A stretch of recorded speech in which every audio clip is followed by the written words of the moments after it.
Hi, Greg. Hey, Greg. Maxime, pleasure to meet you both. Nice to Nice to meet meet you. you. Thank you for Lately, having us. oh no, thanks for your time. Lately, since I'm getting older, I've been really obsessed with the idea of I have not never completed a screenplay as of yet because of procrastination. So when young writers, or maybe writers of any age, come to both of you and ask, what are the biggest challenges of writing a script? Is it for you guys like climbing a mountain? Is it very hard? Or since you guys are both veterans of cinema, is it not so hard? What are the keys for both of you as collaborators and writers to finish that script? Yeah. Oh, that's a good question. Very good question. Well, I'm not gonna tell you it's easy, especially, that it takes time. But I think, when you're independent filmmakers like us, it's actually a very freeing process where, you just write, we just talk. What is it that you want to see? We don't think too much. I think overthinking is something that can be really counterproductive. If I could, say something about screenwriting, I know also that a lot of, screenwriting, I took screenwriting classes in film school a long time ago. There's a lot of, rules and things, usually, techniques of how to write the story, blah, blah, blah. I don't think we use any of this at Yeah. all. Well, Max, actually, you're even more instinctive. Me, would be probably the one who studied more of the screenwriting aspect, but we don't think that way because, like I said, the luxury of indie filmmaking is to be able to do absolutely whatever you want. And I think people have been exposed to a lot of like really polished, straightforward by the book screenplays. And now, like, I think indie horror films are coming up with really more like out there screenplays that are, that have twists and turns and places that, usually in a script structure you wouldn't have. So It's also like we never have the way that being indie filmmakers and everything, we never had to sell our script to nobody. Do you know what I mean? So it's like we're writing something and having a concept, and then we know that by the time we're going to shoot, maybe we're going to get something different from the actor. Maybe they're going to feel like they're going to be able to say this differently. And in the end, it's like, yeah, okay, cool. That's what's happening. And we keep a lot of freedom in the middle so we can actually go there and shoot and just try to make things happen, which is our main concern originally. yeah. Than having a polished script. I think it'd be hilarious to, if you see the script of Traumatic, The send it script to of Traumatica, I you, think, is roughly 55 pages. you You know. know what I mean? But it's 55 pages because we know we know how the execution is going to be, and I think we don't have to put the execution on the page. So we also know that it's a constant, it's like a shapeshifter process. Everything just changes shape at all times. An actor brings something new to the table, it changes the shape of the film, and then we have something that we bounce off that new thing that they bring, and we add like a new shape to it. So the idea is just to like Max said, be focused on making things happen, and the script is a roadmap, and it's not like super rigid. It's just like a roadmap that we follow, but along the way there's like many things that happen. I think what's going to be very underrated regarding Traumatica is I'm just going over three names right now. Rebekah Kennedy, Emily Goss, Sean O'Brien. You're talking about changing shapes. Your narrative, your respective narrative, it changes shapes throughout the story.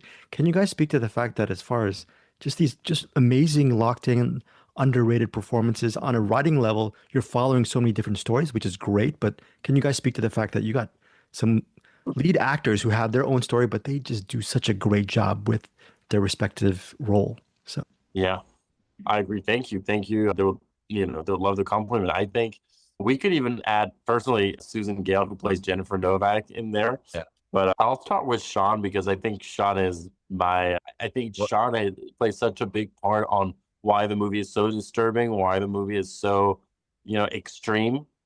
And I think Sean and Rebecca, it's really thanks to them that they brought the horror element to another level because they know each other and because they have worked in the past together, and that they had such a good chemistry, and we were able to really work freely with them.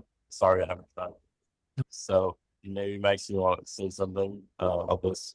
Yeah, I mean, we've been extremely lucky to find Sean. Like, we knew, obviously, we had worked with Rebekah on Two Witches, and we already had, like, I mean, established like trust between each other in a way that like we could talk to her and tell her, like, you know, to play maybe things that are more difficult that would not be very easy to sell to an actress you never worked with before. You know what I mean? So we were able to really push Rebekah to you know to and her physicality on set to, you know, crawl, like, you know, like stand in like particular ways, like stand on a stool for I don't know how long to try to get a shot of her on top of the thing. Like, Yeah. she really could put her all, like, we call her a trooper because we love working with her, and she's committed to the movie, and she's ready to leave it all set for the shot. So that's huge.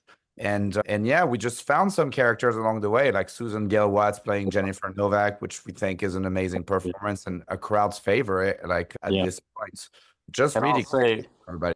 yeah, and I'll say Emily, because you mentioned Emily Goss. She's also like, you know, a very trained drama actress, and I think bringing her on board adds to it. It elevates the film into a more of a, like we said, drama thriller, good performance aspect. It maybe takes, you know, and makes sure, because, you know, sometimes indie horror films can feel acting wise a little bit like within just like a campy horror film like type of vibe, where she makes sure that, you know, all those like wordy scenes about the true crime element of the story is believable because of her drama background. And she approaches the film not as a horror film. She just approaches the film as like a kind of like a sad drama film, you know, and in that sense, it adds credibility to everything that happens in the scenes she's in, you know.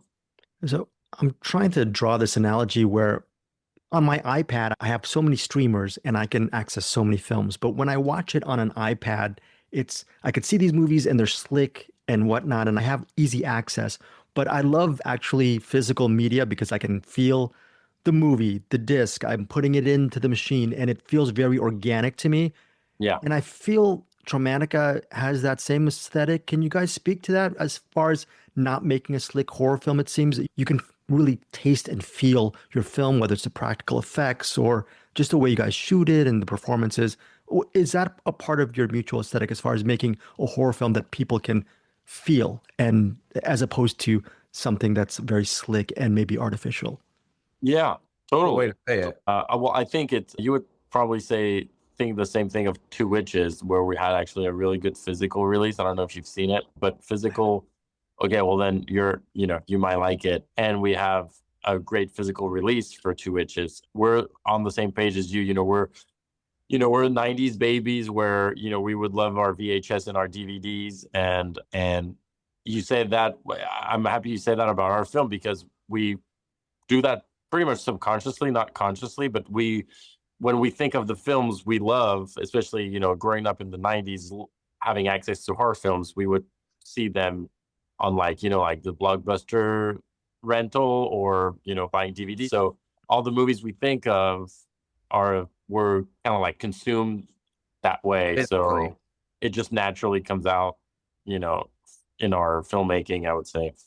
We think about it on every aspect of it. I think that's interesting. Actually, I'm like thinking about it right now, but all of these movies that we grew up watching, like, they had physical releases. So that when you think about the movie, you used to think about its poster, what it looks like in theater, what the DVD cover looks like, or, the inside, if you can unfold it and read the little bonuses and everything. Almost like when you buy an album of your favorite band or something like that, where you look and you go through the pages, which is something that people do less and less.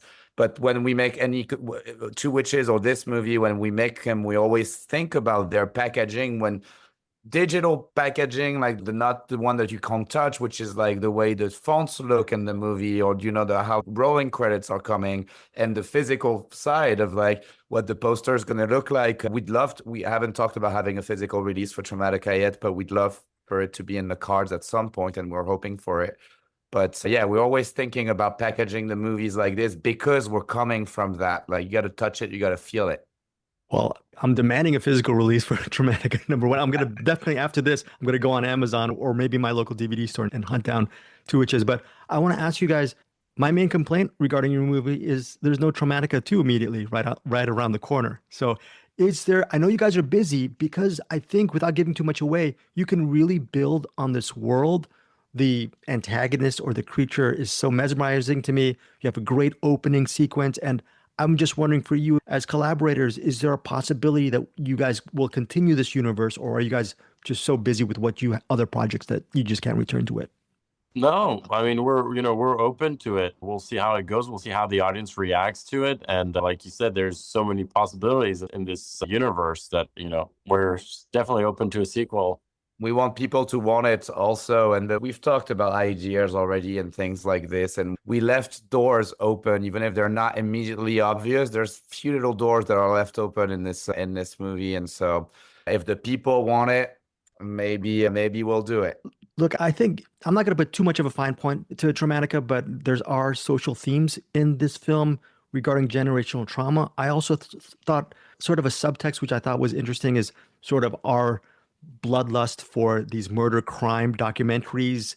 And people on one end can say, oh, Traumatika, it's so bloody, it's so violent. And they can say that, but they can just go on their respective television and watch hours and hours of crime documentaries. So I don't understand that comparison. There's a paradox, right? Yeah, can you just talk about that paradox? And you guys subtly put that in the film, which I thought was pretty cool. So yeah, it's like people vicariously experiencing horrible things and feeling so good about their lives, and it's such a common, I would say, almost natural behavior from humans, but it's always shocking and feels wrong when you think about it. So that's kind of what we wanted to do.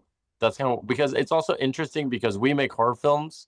So it's like fiction, and some people like, oh, I don't want to see, monsters or people killing each other and gory things because it's, I don't like seeing that. But then they like watching, interviews of a real serial killer and talking about, seeing photographs of real people being murdered. And, I think there's a funny paradox here. And we wanted to kind of show how it has an impact on the victims and on, like the character of Alice, how she, realizes that she's been used. She's been like, kind of like, portrayed as like a fool, and that it's impacting her life and it's impacting everybody's life.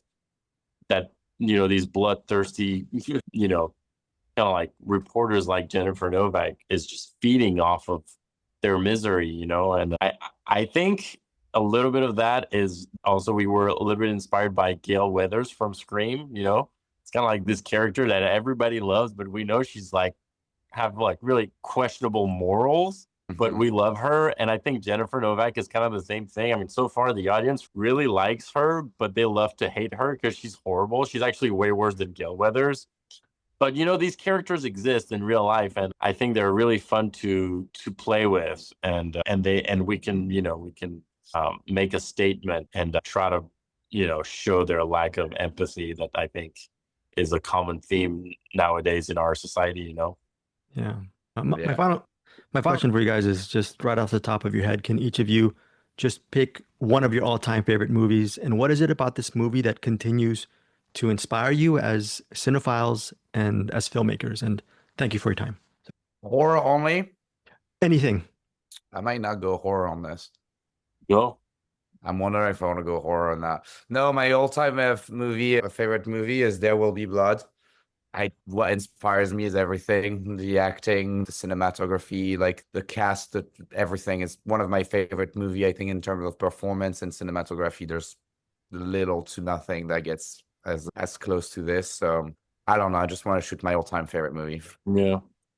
I don't know if I will say Jurassic Park and Scream, because they're very different, obviously, but they're not that far apart. They're just like 3 years apart, 1993 and 1996. So it's like just the timing of when I saw these movies and the way they bring me back to my childhood, and they always, it's like a refresh button for me to, keep making movies. When I watch these movies, they just kind of kindle the motivation, I would say these two movies. The opening of Scream is always like a no-brainer for me sure. to, For sure. I think it's probably the best opening of any movie I've ever seen. personally. And then Jurassic Park is just like the most perfect film, I think, for the definition of entertainment, intelligence, message, the art of filmmaking, everything. It embodies everything, like the make-believe, the entertainment to the point where, it's like the best entertainment ever. So, yeah. Right. Thanks again so much for your time. Really enjoyed your film and looking forward to interviewing both of you for Traumatika 2. Thank you. Thank you, man. Thank you, Greg. Hey guys, thanks so much for watching this video. For more movie and television reviews and interviews, please subscribe to my Deepest Dream channel. Like, comment, share, subscribe. And as always, thanks so much for your support. Take care.